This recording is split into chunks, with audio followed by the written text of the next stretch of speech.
hey, hey, hey, bambinga! J'espère que vous allez bien. En tout cas, moi, ça va nickel. On se retrouve aujourd'hui pour les 9 rencontres de Ligue 1, la 8e journée. Fini la trêve internationale. Allez, on récupère nos championnats nationaux. En tout cas, n'hésitez pas à venir dans ma bio. Il y a un lien. Vous cliquez dessus. Cela fait partie de mes plus grosses confiances. Plus on est de fous, plus on a d'avis et plus on touche à la perfection. On commence par jeter un coup d'œil sur le classement où c'est très serré en tête. Le Paris Saint-Germain, après s'être fait accrocher à Lille, n'a plus qu'un point d'avance sur un groupe de... Je regarde quand même 3 équipes car c'est tellement serré que je pensais même qu'il y avait plus d'équipes à 15 points, mais en tout cas Marseille est second avec 15 unités, donc 3e Strasbourg et 4e Lyon, d'où l'importance du choc entre le Paris Saint-Germain et Strasbourg, donc un petit point d'écart entre ces deux formations. 5e c'est Monaco avec 13 unités à égalité avec Lens qui est 6e avec 13 également et 7e Lille avec 11. En fin de classement, le barragiste pour l'instant c'est Auxerre avec 6 petits points, le premier relégable est Angers avec 5 unités, une victoire seulement, 2 matchs nuls et 4 revers, et enfin dernier, Metz avec 2 petits matchs nuls et 2 points donc, avec 5 défaites quand même déjà au compteur après 7 journées. Allez, on attaque avec le Paris Saint-Germain qui reçoit Strasbourg. Les Parisiens vont récupérer énormément de cadres. Je viens de regarder ce matin, il y aura Joao Neves qui sera de retour, Fabien Ruiz, Désiré Doué sans doute, Kvaratskhelia, entre autres Mayoulou aussi.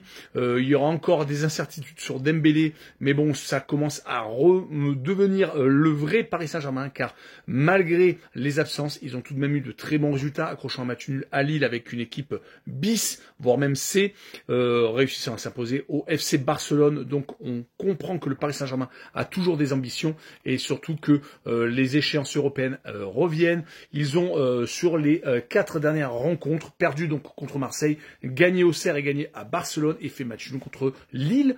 Mais là ils vont recevoir des Strasbourgeois qui sont également à minuit avec Emega qui est absent. Je ne me rappelle plus la deuxième personne qui ne sera pas là, mais en tout cas Strasbourg reste quand même sur de très bons résultats. À part la défaite contre Marseille, ils viennent de s'imposer au Slovan Bratislava en Ligue Europa Conférence et ont étrié Angers 5-0. Sur ce match-là, je verrai le Paris Saint-Germain s'imposer 2-1 avec le plus de 2,5 buts sur le match. On continue avec Nice contre Lyon, une belle affiche en perspective, même si les Niçois sont en deuxième partie de tableau avec seulement 8 points et une 12e place du côté de Lyon. Ils sont 4e et tutoient les sommets avec déjà 15 points, même s'ils viennent d'être stoppés dans leur élan par Toulouse, car ils auraient pu être en tête, même décrochés du Paris Saint-Germain. Les Niçois de leur côté ont fait match nul dans le derby azuréen contre Monaco, après avoir mené 2-0, mais avoir été réduit à 10 rapidement. Ils ont quand même réussi à récupérer un petit point. Rappelons qu'en Ligue Europa, ils sont toujours totalement largués.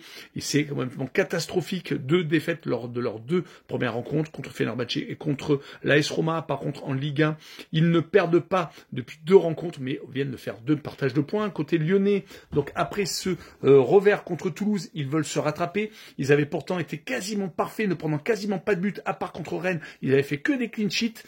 Surtout qu'en Ligue Europa, ils ont fait pour l'instant 2 matchs de victoire. Sur ce match-là, je verrai un but partout entre les deux formations, mais avec la double chance N2, car je ne vois pas Lyon perdre sur cette rencontre. On poursuit avec Angers contre Monaco, le 17e contre le 5e. Il y a déjà 8 points d'écart entre les deux formations. Les Angevins vont lutter jusqu'au bout pour ne pas descendre et malheureusement actuellement les résultats sont vraiment pas au rendez-vous. Ils sont sur 3 défaites consécutives contre Strasbourg, Brest et contre Lyon. Et le plus inquiétant c'est qu'ils n'ont pas marqué du tout sur ces 3 rencontres. Ils avaient pourtant accroché quelques points à droite et à gauche, mais c'est beaucoup trop peu. Surtout qu'ils vont jouer contre Monaco qui fait partie des outsiders, voire des favoris pour le titre. Ils viennent de faire 2 matchs consécutifs, un contre Nice. Je viens de vous en parler juste avant, mais c'est surtout contre Manchester City, où ils ont montré du caractère, faisant 2 buts partout.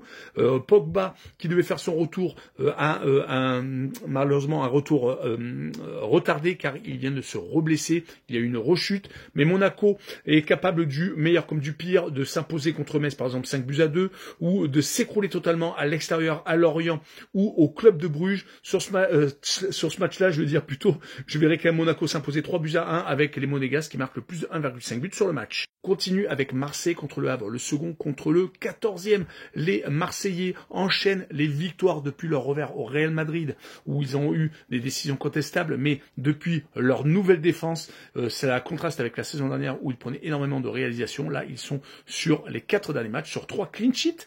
Ils vont essayer d'enchaîner contre le Havre, qui a, sur les 3 dernières rencontres, fait 3 partages de points contre Rennes, Metz et contre Lorient, excusez-moi.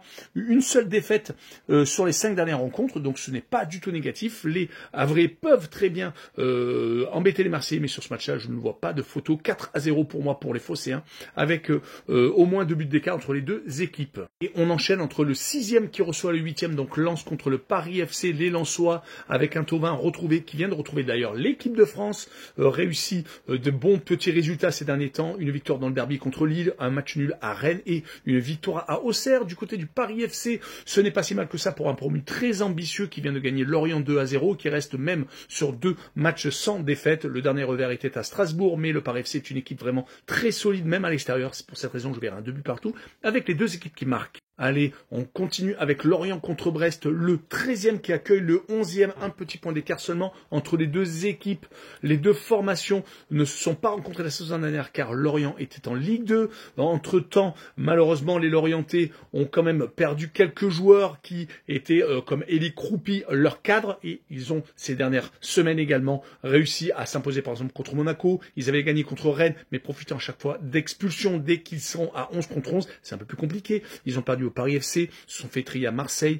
Ils avaient quand même réussi à accrocher un match nul au Havre. Du côté des Brestois, c'est des matchs plutôt aboutis ces derniers temps. 2 victoires et 1 match nul. Mais le match nul était à la maison contre Nantes. 2 points quand même perdus. Sur ce match-là, je verrai quand même Brest s'imposer à Lorient 2-0 et je verrai un avantage pour l'équipe à l'extérieur. Et continuons avec Rennes contre Auxerre, le 10e qui accueille le 16e. 4 points d'écart entre les 2 formations. Les Rennais sont actuellement peut-être en petite mini-crise. Je dis mini-crise car il y a certaines choses qui sont sorties dans la presse où Habib Beye serait peut-être, on va dire, contesté par certains cadres du vestiaire. Mais bon, sur les derniers résultats, cela peut se comprendre car 3 matchs consécutifs avec quand même des avantages de 1 voire 2 buts qui ont été dissous par peut-être une déconcentration de certains joueurs, peut-être de la défense. En tout cas, il y a quelques problèmes, même s'ils ne perdent pas sur les 5 dernières rencontres. C'est une victoire contre Lyon et 4 matchs nuls. Mais quand on perd autant de points alors qu'on pourrait être largement plus haut au classement, cela fait peut-être quelques tensions. En tout cas, ils vont jouer contre des Auxerrois qui, eux, de leur côté, ne gagnent quasiment pas. Une victoire sur les 5 dernières rencontres et 4 revers. C'est beaucoup trop peu pour une équipe qui était pourtant pleine d'espoir, mais beaucoup de joueurs sont partis, comme Perrin par exemple, et c'est peut-être pour cette raison que les Auxerrois sont un peu moins forts. Sur ce match-là, je verrai Rennes s'imposer 2-1 et je verrai la double chance 1N et le plus de 1,5 buts sur le match. On poursuit avec Toulouse contre Metz, le 9e contre malheureusement le dernier qui n'a pas encore gagné, qui est d'ailleurs la seule formation dans ce cas-là. 2 matchs nuls et 5 revers comme j'ai dit lors de la lecture de classement. Du côté de Toulouse, c'est un peu les dents de scie car on est tout à fait capable de s'imposer à Nice en tout début de championnat, voire à Lyon, mais on est également capable de s'incliner contre Auxerre, contre Lille, contre Paris Saint-Germain. Bon, ça c'est normal, mais prendre 6 buts quand même à la maison, c'est beaucoup trop. Du côté des Messins, donc comme je vous l'ai dit, ils n'ont pas gagné, ils viennent de s'incliner contre Marseille 3-0, alors qu'il y avait quand même 0-0 à la mi-temps, mais bon voilà, quelques petits points accrochés à droite et à gauche contre des équipes qui vont lutter jusqu'au bout avec eux pour ne pas descendre, Le Havre, voire Angers, mais sur ce match-là, je verrai quand même Toulouse prendre le dessus, s'imposer 2-1 avec les joueurs à domicile qui marqueront pour moi le plus de 1,5 but sur le match. On finira avec Nantes contre Lille, le 15e qui accueille le 7e. Les Nantais font du surplace, 3 partages de points lors des 3 dernières rencontres, un 0-0 contre Brest, un match nul contre Toulouse et contre Rennes. Contre Rennes, c'était plutôt intéressant car ils revenaient de 0-2 pour finalement faire 2 buts partout dans les arrêts de jeu. Une seule défaite sur les 5 derniers matchs. Donc on va dire que Nantes ne manque peut-être pas de grand-chose pour avoir de meilleurs résultats et remonter au classement. Du côté des Lillois, il manque pour moi d'ambition. Contre le Paris Saint-Germain, cela s'est vu, car ils ont joué contre l'équipe B, voire l'équipe C du Paris Saint-Germain. Ils ont fait un partout. C'est très bien quand même de prendre un point contre le Paris Saint-Germain, mais quand on a autant d'absents de l'autre côté, on doit faire beaucoup mieux. Rappelons qu'ils avaient également perdu contre Lyon, donc un petit point pris sur les 6 derniers possibles, surtout à la maison. Ce n'est pas assez, même s'ils sont imposés au milieu à l'AS Rome, avec 2 matchs de victoire en Europa League. Ils sont quand même sur la bonne voie. Sur ce match-là, je vois Lille s'imposer 1-0 à Nantes, et je verrai la double chance N2 et le moins de 3 3,5 buts sur le match. Voilà, ciao les bambins!